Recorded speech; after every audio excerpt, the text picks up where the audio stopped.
tufe watatu wapone 200 wapate barabara. Hali ya sitofahamu imetokea katika mtaa wa Makao Mapya, kata ya Sinoni, mkoani Arusha, baada ya wananchi kuzibomoa nyumba za mzee mmoja anayefahamika kwa jina la Kimati, huku wakidai kwamba amejenga katika eneo la barabara, jambo lililosababisha gari la zimamoto na uokoaji mkoani Arusha kushindwa kupita kwenda kuzima moto ambao ulitokea katika moja ya duka lililopo katika mtaa huo.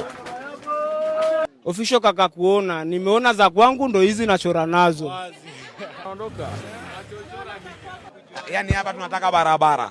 Eshakuja makamu wa Rukuvi, tunachotaka sisi ni barabara. Tunaoka huku vichochoroni. Nyumba moja ndo inazuia mtaa mzima. Yeye ni nani? So uchawi tu. Eshakuja mpaka makamu wa Rukuvi akashindwa. Rukuvi akiwa waziri wa ardhi. Makamu wake akaja hapa kwenye umti akashindwa. Tunataka barabara. Kwisha. Raia wenye hasira kali tumechafukwa. Yeah. Walete wajeda, walete migambo, si tumesimama. Tufe watatu wapone 200 wapate barabara. Tufe 4 barabara ipatikane. Hatuogopi. Uwe barabarani unalima mchicha, hiyo ni haki kweli. Uwe mulika mchicha kude, si unaona mchicha barabarani. Hapana, sisi wa hizi. Sisi tunasaidia jamii kufanya kitu kilichokuwa more than others. Tunatengeneza, maana majanga kitokea sasa sitaruki tena mtaani, bora tu si ndo kama hivyo. Sasa si mambo na hela. Bidhaa. Unaona nini? Ni hela bidhaa. Hii si aiba nimechukua ili afanye barabara ipite. Hii naenda kujengea mbwa wangu hata pale nao wakae rada.